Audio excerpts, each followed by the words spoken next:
Okay, men in general are traditionally not on top of their diets, right? And when you're younger, your body's able to compensate a little bit more, but as you get older, you start to notice the deficiencies that you're not giving your body what it needs to make you feel your best.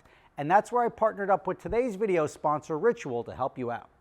It's kind of crazy to admit, but we wish multivitamins didn't have to exist. In a perfect world, we'd all get all the vitamins and nutrients we need from the foods we eat every day. But truth is, even if we're eating all the right foods, it can still be really hard to get the key nutrients we need on a daily basis.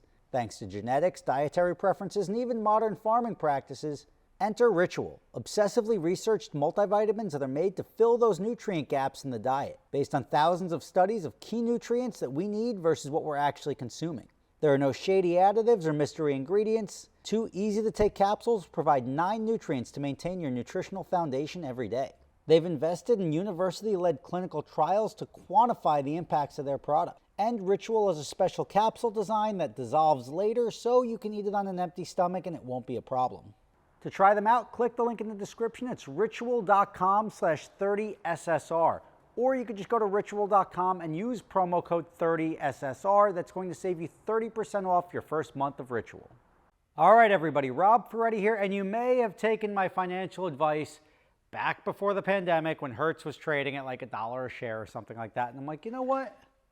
Hertz is a big company. I don't think they're going to go out of business. I'm going to buy Hertz stock now. I can't see it going from $15 to $1 and not coming back at some point in time. Little did I know that was like blind luck that stock ended up becoming a hot stock for a minute. I sold out at like 5x my money. I was like, I'm the guy that like when I'm up, I leave, right? Because when you capture profits, it becomes a profit. If you just watch it go up and down and be like, I'm a millionaire, and then it's worth nothing, then you didn't really do anything. You rode the wave, and then the wave came crashing down. That is the extent of my financial guidance to you. I am more of a financial warning guide to you. When I see something that doesn't smell right, I'm going to tell you. And myself and my friends have been bombarded on our Facebook feeds, and yeah, we still use Facebook, kids, but we've seen the ads to invest in Saleen, right? Saleen, they made the Saleen S7, the Saleen Mustangs when I was a kid, and I was like, all right, like let's see what's going on.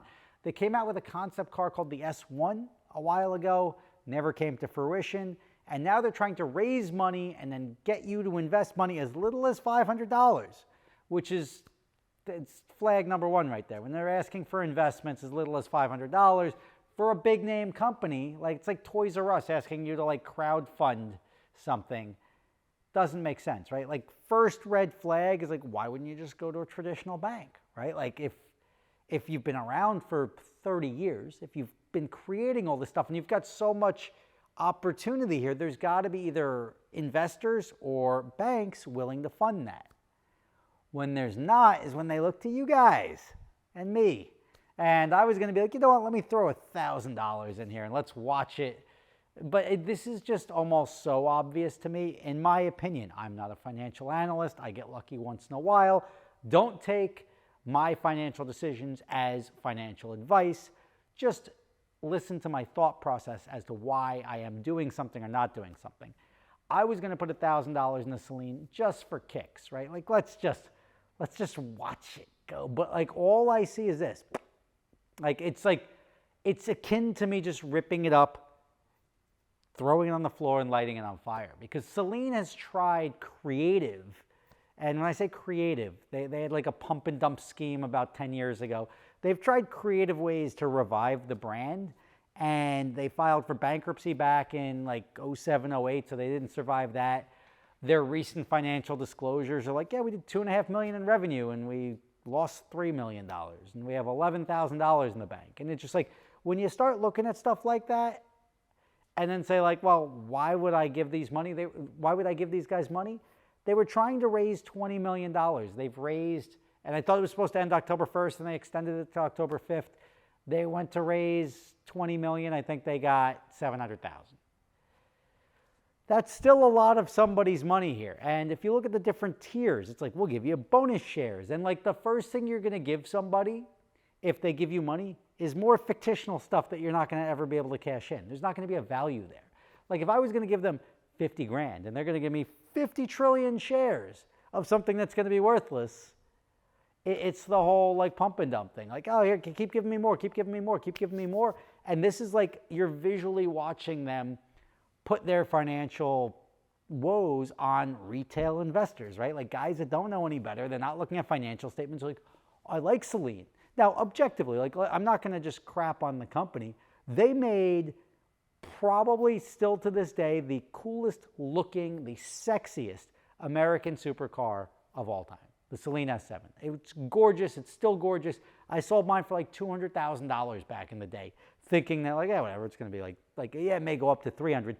I didn't think they're going to be worth as much as they are now. That would have been my best investment, which is their car, not the company. The company itself has overhead, and that's a problem. Now, as I said, I don't know if you guys have seen my older videos where I was driving the Saleen S7. The Saleen S7 looks very good on the outside. Not very good to drive, and doesn't really perform as well as it looks, which is essentially what we're talking about here with the opportunity to purchase into the Saleen S1 production. And again, this is pitched as an investment, but if you look at who you're investing in and recognize that they're unable to secure investment in other ways, this isn't a startup. This isn't a guy in his garage being like, you know what? I'm going to create luggage and I'm going to sell people luggage. This is a guy who's been producing cars for 30 years. It's essentially like Toys R Us is a great like comparison because they've been around forever. It's a household name. Saleen is a household name. But the fact that they've had financial troubles in the past, they've tried other ways to raise money, they've had product lines that have never actually been delivered or never delivered to the scale that they said, and now they're asking you for your hard-earned $500 with any sort of promise that you're going to see a return on that. I mean, I need some Jim Cramer sound effects or something. Do you need some lightning bolts? Like, don't do it. Do you need a Gallagher hammer? I don't know what you need, but if you're seeing these ads the same as I haven't seen those totals going up. It's not my money. Like I was like legitimately going to throw $1,000 at it for sport just so we can like make another video down the road as to like, oh, my $1,000 with Saleen clearly isn't worth anything. Or like I'm suggesting that you invest in this. I'm going to put my money where my mouth is. It's not worth it to me. So I am not investing in Saleen. I owned a Saleen.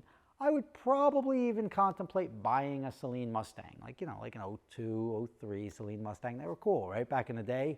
I still think they look cool, but that's me being a boomer. But anyway, there is that offering. It does exist.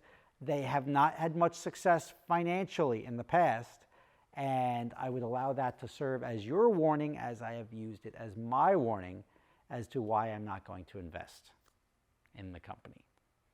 Sorry, Steve, this is not a personal thing. This is just... Everybody works really hard for their money, and objectively, you guys work harder for your money than I work for mine, and probably harder than Steve works for his. So use it wisely, spend it wisely, enjoy yourself, and invest it in something that's more likely to provide you money back, at least your own money back in your pocket. Rob Ferretti, thank you for watching. See you next time.